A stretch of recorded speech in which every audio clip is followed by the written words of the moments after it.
அது சுந்தரகிரி அப்படிங்கிற ஒரு கிராமம். அந்த காலத்தில் அந்த கிராமம் பச்சை பசன்னு ரொம்பவும் அழகாக இருந்துச்சு. அந்த வருடத்தில் கார்த்திகை மாதத்தினால ஏற்பட்ட பனியாலையும் குளிராலையும் அந்த ஊரே உறைஞ்சி போயிருச்சு. காலையில் 8 மணி ஆனால் கூட ஊருக்கு மேலே தெரிகிற அந்த பனிமூட்டை மட்டும் போகவே இல்லை. மாடுங்க கூட மாட்டு மந்தையிலிருந்து வெளிவரவே இல்லை. மனுஷங்களை சொல்லவா செய்யணும்?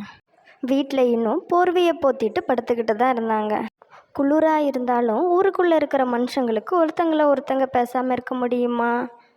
ஊருக்குள்ளே இருக்கிற ஆம்பளைங்க எல்லாருமே தலையில் காதை மறைக்கிற மாதிரி துண்டை கட்டிக்கிட்டு பெரிய மரத்துக்கு கீழே உட்காந்து பேசிகிட்டு இருந்தாங்க.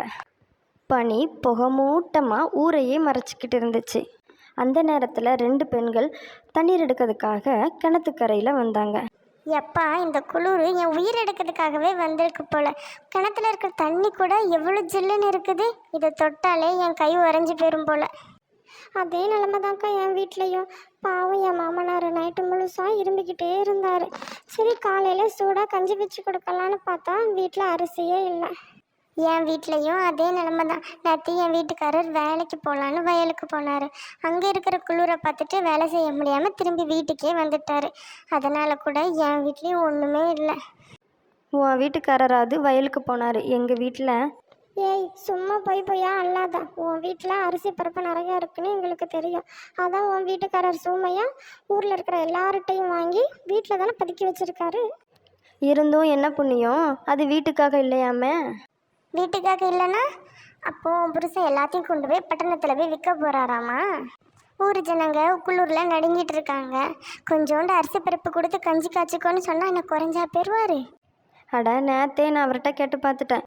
வீட்டிலேருந்து ஒரு அரிசி பருக்க கூட வெளியே போகக்கூடாதுன்னு, அவங்கவுங்க கஷ்டத்தை அவங்கவுங்க அனுபவிக்கட்டும்னு, நான் எதுக்கு அவங்களுக்கு அரிசி பருப்பு கொடுக்கணும்னு சொல்லிட்டார். நான் மட்டும் என்ன பண்ண முடியும்? நானும் உங்களை மாதிரி தான். அரைக்குறை சாப்பாட்டில் தான் என் வாழ்க்கையும் ஓடுது. ஆஹா, எப்பேற்பட்ட புருஷன் உன் புருஷன்! ஊருக்காரங்க இவ்வளோ பேரும் கஷ்டப்படும் போது ஒரு பருக்க கூட வெளியே போகக்கூடாதுன்னு சொல்கிறாருன்னா எவ்வளோ நல்லவரோ! ஊரில் இருக்கிறவங்க கூட சேர்ந்து ஒன்று மண்ணுமா வாழ்கிறத விட்டு எப்பவும் சுயநலமாகவே வாழ்ந்துட்டுருக்கிறான். அவர் என்ன இப்போவா இப்படி? எப்போவுமே இப்படி தானே இருந்திருக்காரு. சரிம்மா, நான் வீட்டுக்கு போகிறேன். தண்ணி எடுக்க போன என் மருமகளை காணுமேனு என் மாமனார் தேடிட்டு இருப்பார். நான் வீட்டுக்கு கிளம்புறேன் அப்படின்னு சொல்லிட்டு அவங்க 2 பேரும் குளூரில் நடுங்கிக்கிட்டே தண்ணியை எடுத்து நடந்து போனாங்க. அதை காந்தம்மா மட்டும் கண் சிமிட்டாமல் பார்த்துட்டு இருந்தா. அது ஊரில் இருக்கிற ஒரு பஞ்சாயத்து. அது ஒரு பெரிய மரத்துக்கு கீழே இருந்துச்சு. அதில் ஊர் மக்கள் எல்லாரும் குளூரில் நடுங்கிக்கிட்டு பேசிக்கிட்டு இருந்தாங்க. என்னடா இது, இந்த தரையை இவ்வளோ ஜில்லுன்னு இருக்குது, இதில் உட்காரத்துக்கு ரொம்ப கஷ்டமாக இருக்குது. வீட்டில் சாப்பிட்றதுக்கு அரிசியே இல்லை லிங்கையா. ஊரில் யார் வீட்லேயும் அடுப்பும் எரியலை, யாரும் சாப்பிடவும் இல்லை. ஐயோ, இந்த குளிர்காலத்தில் இருமல் அதிகமாகிருச்சு. வீட்டில் தனியாக இருக்க பிடிக்காம தான் இங்கே எல்லார் கூடயும் இருக்கலான்னு இங்கே வந்து உட்காந்துட்டு இருந்தேன். நீ பேசாமல் வீட்டிலே இருந்திருக்கலாம் சிவையா. இந்த குளிரில் எதுக்கு இப்படி வெளியே வந்து இருமிட்டு இருக்கிற?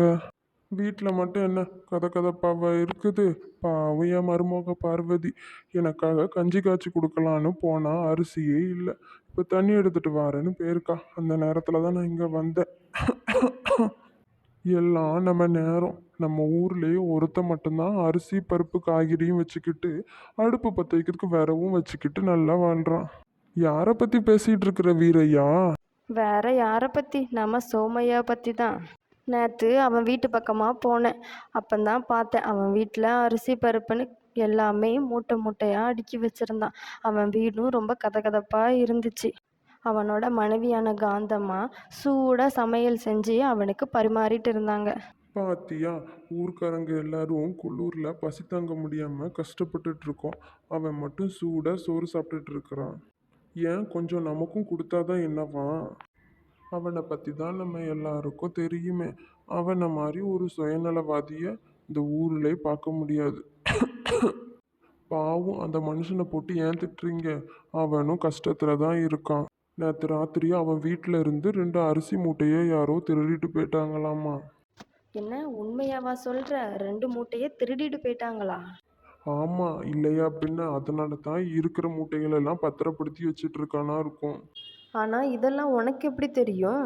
காலையில் காந்தம்மா பொம்பளைங்க கிட்ட பேசுகிறத நான் கேட்டேன். அப்போ தான் லட்சுமியும் பார்வதியும் தண்ணி எடுத்துட்டு அந்த பக்கமாக வந்துட்டு இருந்தாங்க. அவங்க பேசுகிறத கேட்டு லட்சுமிக்கு ரொம்ப கோபம் வந்துருச்சு. என்னங்க, என்ன பேசிட்டு இருக்கிறீங்க? காந்தம்மா அவங்க வீட்டில் திருடு போச்சுன்னு என்கிட்ட சொன்னாளா? அதை நீங்கள் கேட்டீங்களா? அது அது அப்படி இல்லை. தூரத்துலேருந்து கேட்கும்போது அவ்வளோ தெளிவாக ஒன்றும் கேட்கல. சீ, வாய மூடு. சொல்லாதது எல்லாம் சொன்னதா சொல்லாத. காந்தம்மா ஒன்றும் அவள் வீட்டில் திருடு போயிடுச்சுன்னு ஒன்றும் என்கிட்ட சொல்லலை. அவர் புருஷன் சோமையா தான் ஊரில் இருக்கிற யாருக்கும் ஒரு பருக்க சோறு கூட கொடுக்கக்கூடாதுன்னு சொல்லியிருக்காங்கன்னு சொல்லி வருத்தப்பட்டுட்டு இருந்தா. ஏண்டாண்டே, உன்னை மாதிரி ஆட்கள்லாம் இந்த ஊரில் இருக்கிறதே தப்பு. நீலாம் ஒரு பெரிய தீய சக்திடா. இப்படி பொய் சொல்லிகிட்டே இருக்கியேடா. இல்லாததும் பொல்லாததும் சொல்லி சண்டையா மூட்டி விடுற. அப்படி பார்த்தா அவன் வீட்டில் திருட்டு ஒன்றும் நடக்கலை. நம்ம யாருக்கும் கொடுக்கக்கூடாதுன்னு இருக்கான். எவ்வளோ பெரிய சுயநலவாதியாக இருக்கிறான். மாமா, குளிர் அதிகமாக இருக்குது, வாங்க வீட்டுக்கு போகலாம். வீட்டுக்கு வந்து என்னம்மா பண்ண போகிறேன்? அங்கேயும் குளிர் தான், இங்கேயும் குளிர் தான். நம்ம எல்லாரும் இப்படி வாயை மூடிட்டு இருக்கிறது சரியில்லை. ஊரே ஒன்றா தான் இருக்குது. ஆனால் ஒருத்த மட்டும் சுயநலவாதியாக இருக்கிறது ரொம்ப தப்பு. நம்ம எல்லாரும் போய் அவன்கிட்ட உதவி கேட்கலாம். ஊர் சார்பாக போய் கேட்கும்போது முடியாதுன்னு சொல்லுவானா? வாங்க எல்லாரும் போகலாம். ஐயையோ, எனக்கு எதுக்கு வம்பு? நான்லாம் அங்கே வர முடியாது. நான் அங்கே வந்தால் சண்டை பெருசாயிரும். நீ அங்கே போனால் சண்டைலாம் பெருசாகாது. இல்லாதும் பொல்லாதையும் சொல்லி இந்த ஊரே ரெண்டாக்கி விட்டுருவேன். அதனால நீ ஒன்றும் போக வேண்டாம், வேற யாராவது போவாங்க. சரி வாங்க சிவையா, நீங்கள் பெரியவர், நீங்கள் கேட்டால் முடியாதுன்னு சொல்ல மாட்டாங்க அப்படின்னு சொல்லிட்டு சிவையாவும் வீரையாவும் சோமையாவோட வீட்டுக்கு போனாங்க. பார்வதியும் லட்சுமியும் அதை வேடிக்கை பார்த்துட்டு இருந்தாங்க. சோமையா அவனோட வீட்டுக்குள்ளே உட்கார்ந்திருந்தான். சிவையாவும் வீரையாவும் அவனோட வீட்டுக்குள்ளே போய் அவன் வீட்டில் அவன் முன்னாடி நின்னாங்க. என்னையா சோமையா, வீட்டில் ரொம்ப கதகதப்பாக இருக்கிற போல. வெளியே உலகம் எப்படி இருக்குது, எப்படிப்பட்ட குளிரில் இருக்குதுன்னு உனக்கு தெரியுமா? வாங்க வீரையா, குளிர்காலம் வரும்னு எனக்கு முன்னாடியே தெரிஞ்சுதான் 6 மாதத்துக்கு முன்னாடியே என்னென்ன வேணுமோ அரிசி பருப்பு காய்கறின்னு எல்லாமே சேர்த்து வச்சிருக்கிறேன். உன்னை மாதிரி குளிர்காலத்தில் நடுங்கிட்டு நிற்கல. சரியாக சொல்கிற சோமையா. உன்னை மாதிரி எல்லாருமே முன்ஜாக்கிரதையாக எல்லாத்தையும் சேர்த்து வச்சுருந்துருக்கணும். ஆனால் நாங்கள் சேர்த்து வைக்கலையே. அதனால தான் இப்போ பசியில் நடுங்கிக்கிட்டு நிற்கோம். இப்போ அதுக்கு என்ன பண்ண சொல்கிறீங்க ஐயா? என்கிட்ட இருக்கிற அரிசி பருப்பெல்லாம் உங்களுக்கு தானம் பண்ணணுமா? இதை ஏங்க தானம்னு நினைக்கிறீங்க? ஊரில் உங்கள் கண்ணு முன்னாடியே மனுஷங்க எல்லாரும் ரொம்ப கஷ்டப்பட்டுட்டு இருக்காங்க. ஒரு மூட்டை அரிசி கொடுத்தீங்க அப்படின்னா உங்களுக்கு புண்ணியம் வந்து சேரும்ல ஐயா. ஊரில் வயசானவங்க, பொம்பளைங்க, குழந்தைங்கன்னு எல்லாருமே பசியில் கிடக்குறாங்க. நீங்கள் ஒரு மூட்டை அரிசி கொடுத்தீங்கன்னா ரொம்ப நல்லா இருக்கும் ஐயா. இங்கே பாருங்க, நான் கஷ்டப்பட்டு சேர்த்து வச்சதெல்லாம் என் குடும்பத்துக்காக, நானும் என் பொண்டாட்டியும் சாப்பிட்றதுக்காக தான். குளிர்காலத்துக்கு முன்னாடியே அரிசியும் பருப்பையும் நான் சேர்த்து வைக்கும்போது நீங்களாம் என்ன பண்ணிட்டு இருந்தீங்க? சும்மா வெட்டியாக கதை பேசி சிரிச்சிட்டு இருந்தீங்க. சோமையா, பார்த்து வார்த்தையை விடு. நாங்கள் ஒன்றும் நேரத்தை சும்மா வெட்டியாக கழிக்கலை. எங்களால் முடிஞ்ச வரைக்கும் சேர்த்து வச்சோம். கடவுள் உனக்கு நிறைய கொடுத்துருக்கான், அதனால் நீ நிறைய வாங்கி வச்சிருக்கிற. இதெல்லாம் என்கிட்ட வந்து பேசாதப்பா. என்கிட்ட இருக்கிறத உங்கள் யாருக்கும் என்னால் தர முடியாது. என்கிட்ட இருக்கிறது எனக்கு தான். உங்களுக்கு வேணும்னா நீங்கள் பட்டணத்துக்கு போய் வாங்கிக்கோங்க. உங்களுக்கு கொடுக்குற அளவுக்குலாம் என்கிட்ட பெரிய மனசு இல்லை. அப்படி சொல்லாத சோமையா. நான் ரொம்ப வயசானவன், உடம்பு வேற சரியில்லை. என் மருமக பார்வதி இருக்கால, எனக்கு கஞ்சி காய்ச்சி தர சமையல் அறைக்கு போனால் ஒரு பிடி அரிசி கூட இல்லை. கொஞ்சம் உதவி செய். உங்களுக்கு வயசாயிருச்சுன்னா நான் என்ன பண்ண முடியும்? உங்கள் பிள்ளையும் உங்கள் மருமகளும் தான் உங்களை பார்த்துக்கிடணும். அதுக்காக என்கிட்ட வந்து பேசுகிறது நியாயமே இல்லை. நான் எதுக்காக உங்களை பார்த்துக்கணும்? நான் எதுக்காக உங்களுக்கு அரிசி கொடுக்கணும்? நீங்கள் சம்பாத்தியம் பண்ணி உங்கள் பிள்ளைக்கும் உங்கள் மருமகளுக்கும் தானே கொடுத்தீங்க. அப்புறம் என்கிட்ட வந்து கேட்குறதுல என்ன நியாயம் இருக்குது? அப்படின்னு சொல்லிட்டு சோமையா வீட்டு கதவை சாத்திட்டு உள்ளே போயிட்டான். அதை பார்த்த வீரையாவுக்கு ரொம்ப கோபம் வந்துச்சு. பாவும் சிவையா ஏற்கனவே உடம்பு முடியாமல் இருந்ததும் அந்த அவமானத்தை தாங்கிக்க முடியாமல் அங்கேயே உட்காந்துட்டாரு. அதுக்கப்புறமா வீரையா சிவையாவை கூட்டிட்டு வந்து பழையபடி அந்த பஞ்சாயத்து மரத்துக்கு கீழே உட்காந்தாங்க. அந்த பஞ்சாயத்துக்கிட்ட நின்றுட்டு இருந்த எல்லாருமே சிவையாவை பார்த்து ரொம்ப வருத்தமாக நின்றுட்டு இருந்தாங்க. ஐயோ மாமா, என்னாச்சு மாமா, ஏன் இப்படி இருக்கிறீங்க? அட ஒன்றும் இல்லைம்மா, குளிர் தாங்க முடியலை. சோமையா வேற 4 வார்த்தை பேசிட்டான். அவன் என்ன சொன்னான்? எதுவுமே கொடுக்க முடியாதுன்னு சொல்லியிருப்பான். அவெல்லாம் நல்லவா இருக்க போறா? அவன் வீட்டுக்கெல்லாம் நெருப்பு தான் வைக்கணும். கோவப்பட்டு பேசாத லட்சுமி, நம்ம என்ன பண்ணாலும் அது தப்பாக போயிடக்கூடாது. அதுக்குள்ளே அங்கே குளிர் அதிகமாக இருந்தனால சிவாயாவால் இருக்க முடியாமல் மயக்கம் போட்டு விழுந்துட்டாரு. மாமா என்னாச்சு? கண்ணை திறங்க மாமா, கண்ணை திறங்க. ஐயோ சிவையா, உடம்பு ஏன் இப்படி இருக்குது? வரைஞ்சு போய் இருக்காரு. சீக்கிரமா இவருக்கு கஞ்சி காய்ச்சி கொடுக்கணும், இல்லைன்னா இவர் உயிர் பிழைக்க ரொம்ப கஷ்டமாயிரும். ஐயையோ, என்ன பண்ணுறதுனே தெரியலையே. ரங்கையா, சீக்கிரமாக போய் யார்கிட்டயாவது கஞ்சி இருந்துச்சுன்னா வாங்கிட்டு வா. யார் வீட்லேயும் யாரும் சமைக்கலையே இல்லைங்கய்யா. எங்கே போய் இவருக்கு சூடாக கஞ்சி வாங்கி கொண்டு வந்து கொடுக்க? ஐயோ கடவுளே, கண்ணு முன்னாடி ஒரு உயிர் போயிட்டு இருக்குது, நம்மளால தடுக்க முடியலையே. அந்த சோமையாவை பாவம் தான் வந்து சுத்திக்க போகுது. இங்கே நடக்கிறது எல்லாத்தையுமே ஜன்னல் வழியாக காந்தம்மா பார்த்துட்டு தான் இருந்தா. அவளுக்கு மனசுக்கு ரொம்ப கவலையாக இருந்துச்சு. ஆனால் சோமையா மட்டும் வீட்டுக்குள்ளே சந்தோஷமாக இருந்தான். ஐயோ கடவுளே, என் கண்ணுக்கு முன்னாடி ஒரு உயிர் போக போகிறதுனா அதை பார்த்துட்டு என்னால் சும்மா இருக்க முடியாது. சிவையா எனக்கு ஒரு அப்பா மாதிரி. அவரை விடவா இந்த அரிசி எனக்கு ரொம்ப முக்கியம். இப்போ மட்டும் நான் ஏதாவது பண்ணலை அப்படின்னா கண்டிப்பாக அந்த பாவம் என் மேலே தான் வரும் அப்படின்னு நினச்சிட்டு இருந்த காந்தம்மா அவள் வீட்டுக்குள்ளே போய் ஒரு அரிசி மூட்டையை எடுத்துகிட்டு வெளியே வந்தா. அரிசியை எடுத்துக்கிட்டு சத்தம் போடாமல் வீட்டை விட்டு வெளியே வந்தா. பஞ்சாயத்தில் ஊர் மக்கள் எல்லாரும் என்ன பண்ணதுன்னு தெரியாமல் கவலையோடு சிவையாவை சுற்றி நின்றுட்டு இருந்தாங்க. கொஞ்சம் வழி விடுங்க, கொஞ்சம் வழி விடுங்க. எல்லாருமே ஆச்சரியமாக காந்தம்மாவை பார்த்தாங்க. அவளோட கையில் ஒரு அரிசி மூட்டை இருந்துச்சு.